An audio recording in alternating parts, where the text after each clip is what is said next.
Hello and welcome to Critical Hit. I'm Matthew. I'm David. I'm Kyle. And today we're talking about Gareth Edwards' Godzilla, which just came out a week ago, and so excited. Okay, so Godzilla is a movie about a giant monster that breathes fire. It's pretty cool. But the plot is... Technically, it's like atomic breath. It's atomic fire breath. Okay. Anyways, the plot is, I would say, unimportant. But suffice to say that there's a company called Monarch whose job is to keep an eye on giant monsters, and they just make up science reasons for it. A necessary function in society. Yes, Money absolutely. has to. International company, mind you. So they figure out that these things called mutos exist, and they're bad, so they stick one in a nuclear reactor where it's feeding, and basically... It breaks free. It's bad. Stick it in a nuclear reactor. Yeah, That'll It's work a good out great. idea at the time. Exactly. It breaks free pretty early on in the movie, and the military steps in. They basically have to figure out there's two options: is either to nuke these things, but mind you, they feed off nuclear energy and reactions and stuff like that. So not the best plan. Or to send Godzilla after it. And Godzilla's, this god primordial beast that dwells deep in the ocean, the alpha predator as they call him in the movie, whose only purpose in life is to rise out of the depths and beat the snot out of other monsters that dare to rear their heads on his mighty planet. So what do you guys think? If you like long, drawn-out shots of destroyed buildings, this is the best movie ever.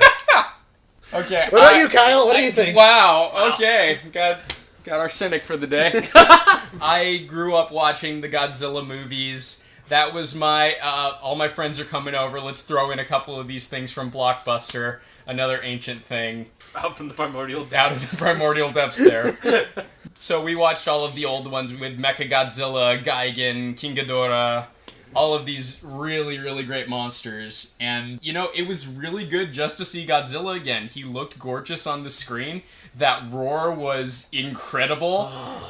His breath was it was just this fantastic atomic fire breath thing. The fights were awesome. His sheer size was incredible. Yeah, I really enjoyed just the use of the monster movie. Yeah, and to give it more straightforward opinion of mine, basically I thought the beginning was actually really good, the end was actually really good, but the middle was just so boring. But that's a monster movie boring. for you. Yeah, but that shouldn't be an excuse. Maybe. I suppose. Yeah, that's actually kind of what frustrates me the most, is actually, it didn't have to be bad, because, you have Bryan Cranston's character, who is actually genuinely really interesting, and very sympathetic, but he dies so early on, and it's ridiculous. And it's after that, all interest in the human characters just dies with him, because remaining, we only have his son character, whose name I don't even remember. Ford? Yes! Woo! The best name ever. Yeah. When you live in Japan, you gotta name him after American truck or something. I guess so. How can I further alienate him from everyone else in the society? That's just terrible. But yeah, he's just really, really boring, and yet the entire second act of the movie relies almost entirely on us caring about him. And he was kind of bland. And his wife, who is equally bland, so I guess they're made for each other. Yeah, they're both nice. They're nice and bland. They're the Wonder Bread of characters there. Oh my gosh. I should probably say something about my experience with the Godzilla franchise and my history. Why not? Going into this. We're however off topic now anyway. And how I feel about it, because just in case you guys just pretend I don't exist for this entire thing, I'm gonna be the guy in the corner rambling on and on about Gojira. So I grew Which is up... remarkably close to what Ken Watanabe was doing in this movie, actually. That character was relatable, I'm not gonna lie.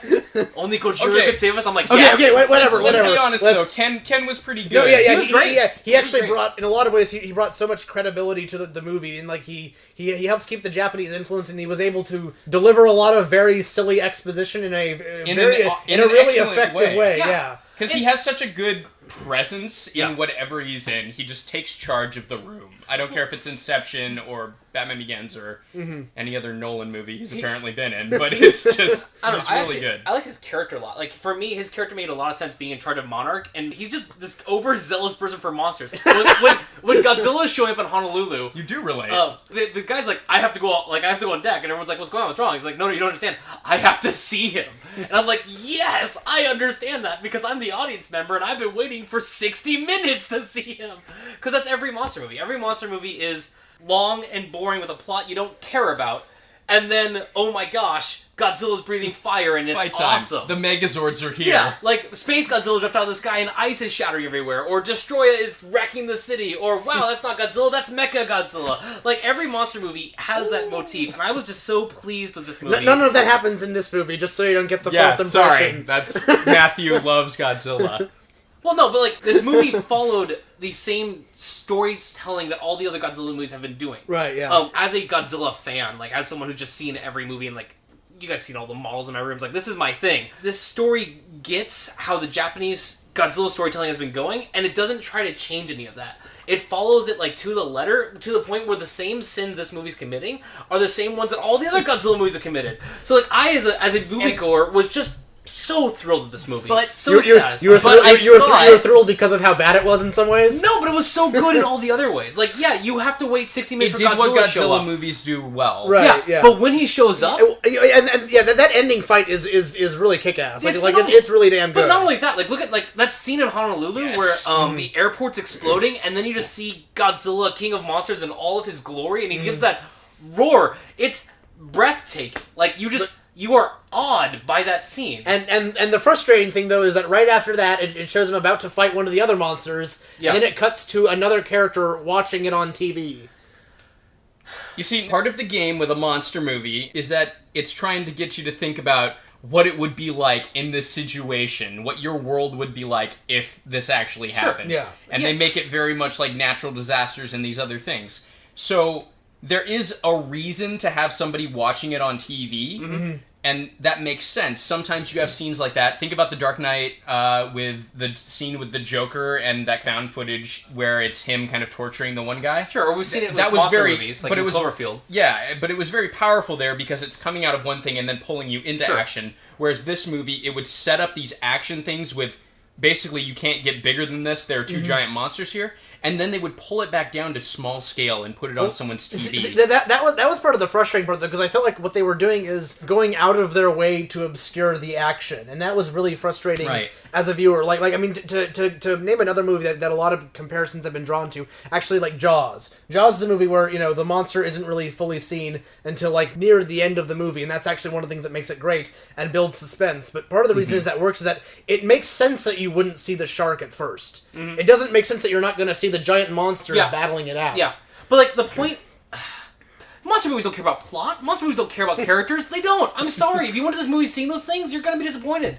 But if you go to this movie to see what it would be like to behold this thing, or what it'd be like to be a character who sees it on a TV screen, or that little girl who sees the tsunami coming in, to understand those mentalities, like, that's the point of this movie, is, like, to get us to feel small. And I think it does that very well. And I think it does it with bringing it on TV and how so many characters don't notice what's going on the television. So many characters are just running by, or like the Las Vegas scene. Like, there's a monster attacking Las Vegas, and it's on TV, and there are people in Vegas playing casinos and not paying attention to the television. And having come from Las Vegas, that's actually the most plausible part of the movie. But like it's just this idea of, like, if you take the time to just look around you, you would be awestruck by what's happening here, by these forces clashing on a truly epic scale. Yes, you are right about that's what you go to see in a monster movie. Yeah.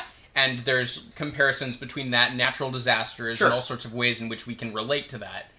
But the reason I think that I'm a little disappointed in why this story didn't have maybe the strongest plot or character work is because it proved that it could from the get-go. Yeah, because Bryan Cranston's character is Bryan Cranston's character, you look at the situation with his wife, that horrifying situation where she's down there in the reactor as it's being destroyed, and, you know, she's running and he's trying to, like, avoid closing the doors before she can get out, but he can't do that. But he has to in order to save everybody else. Exactly, and that was, like, just crazy well done. Yeah. And that puts it out of step with the rest of the movie, because it's so well done, and the rest of it is either over the top or boring. And it didn't have to be, because that's his son. The Ford character is his child, and you get a little bit of good interaction between him and his father when his father's still alive. Yeah, the only times when the son is interesting is actually when he's interacting with the father. Yeah, and that's a disappointment, because this stuff influenced his life as well. Yeah.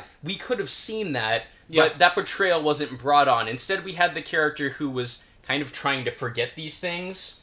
but rather than have him deal with these psychological issues and childhood traumas, instead we just had Zilla is here, Zilla is a problem, and he's focusing on that, and it didn't in any way tie to those things, which I was expecting somehow there would be a correlation between the two in some way. I'm just going to stop you right there and just make it clear that you're not allowed to deface Godzilla's name like that.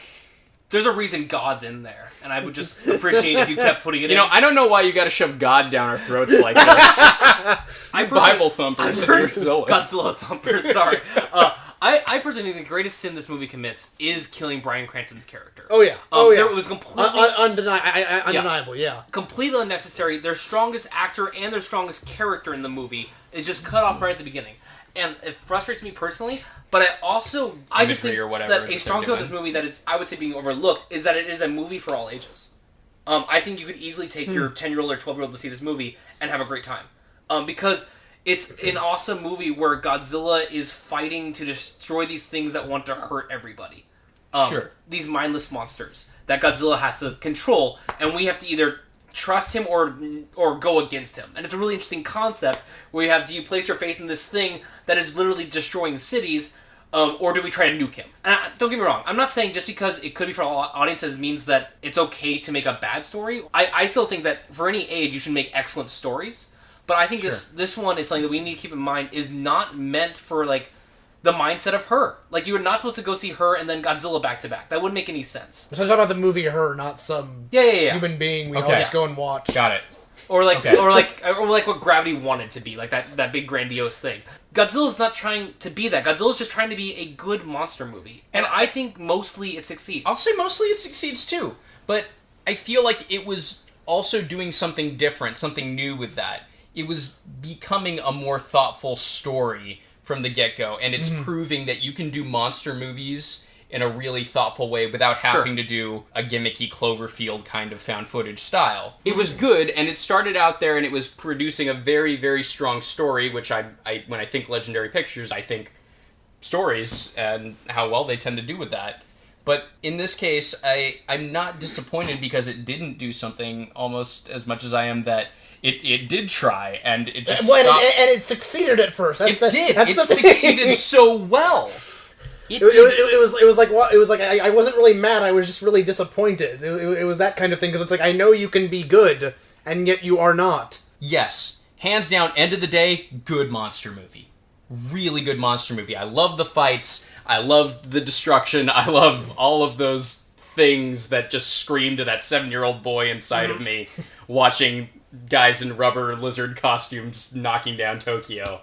And it was just plain good and looked incredible. The fight scenes were really nicely choreographed, and there was a good sense of space and of how these monsters would move, and the different degree of thought that goes in between one monster and the other. Although, actually, even one element of the story that I did actually like, and this was something that pervaded throughout the entire movie, is I liked the way they had you gradually learn more and more about the monsters as it went on. I mean, you learn about how they're basically able to activate these kind of EMP attacks. You learn that there's 2 other monsters. You find out that one of them is male and one of them is female. You find the gender, and they do and they'll occasionally do unpredictable things, like one of them just flies when you're not expecting it to. The other one's just freaking massive, and that worked. It just felt like there wasn't enough monster to justify the movie length.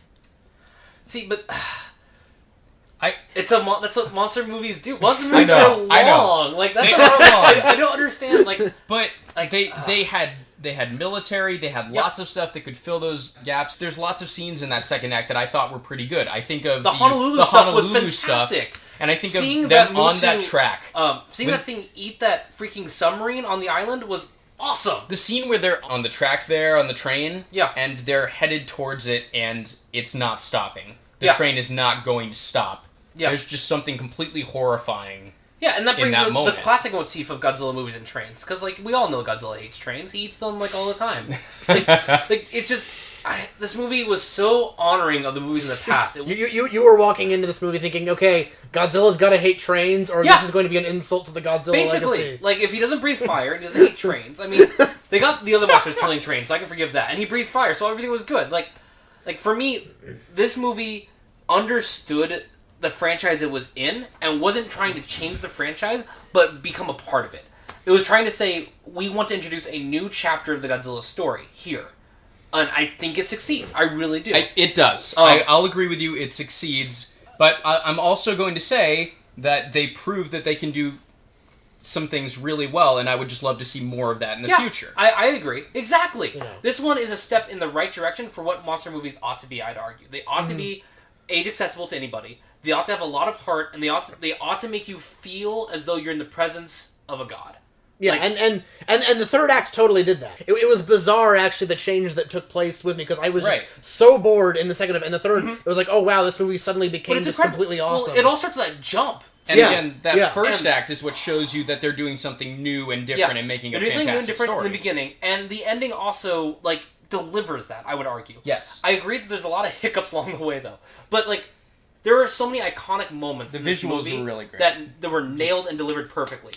That I can't express enough. That this is something that I think has the potential to start a really good franchise. Yeah, I'm actually quite excited to see a second one, because I think they did confirm a second one. Oh yeah, they've greenlit it because it's actually doing super well, which Yeah. which is actually, I find kind of interesting, actually. But I'm actually really excited to see a sequel because gotten so much of the build up out of the way. Yeah. I think they're going to be able to just sort of build upon what we saw in that third act. And honestly, I hope at least that the creators will be listening to the love and hate people are having towards this movie. Yeah. And fix it. Because like I said before, the same problems in this movie are in every monster movie. And Yeah. if we remove those problems, everyone's going to be a fan of Godzilla. Oh yeah, totally. Everyone. Well, yeah. Well, a lot of people are already fans of that. That was actually Yeah. one thing that surprised me, because I'm pretty good at sitting through slower movies, and but it really has seemed like in this case the general public has a much better attention span than I do. Yeah.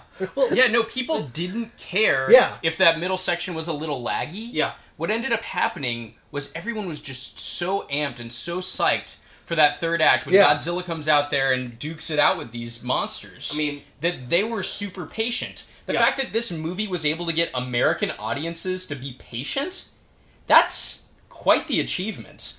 It also just I never expected an American movie, a monster movie, to do it and make Godzilla the good guy. Huh. It's a very in the movies, Godzilla's it's a half and half thing. Either he's here to destroy us all, or he's here to protect us. Yeah, because what I was expecting was that since this would be the first Godzilla movie, he would be the villain because he's Godzilla. The typical thing to do is just make it entirely about Godzilla before introducing anyone else. And when you have only Godzilla, obviously he has to be the villain. There's not really right. You couldn't come with any alternative that wasn't really stupid. But but they didn't do that, and they went actually a very non-traditional route. They really did, and they had the guts to make Godzilla the hero. Yeah. And I would say it worked at the end. And they did it in a way that totally preserved him as this force of nature, and without trying to make him into this happy, tame Godzilla that came to save the day. And no, it was still terrifying and natural and a just primal plain being cool. that we don't understand, but is there to destroy the things that are upsetting the balance. There's this one scene where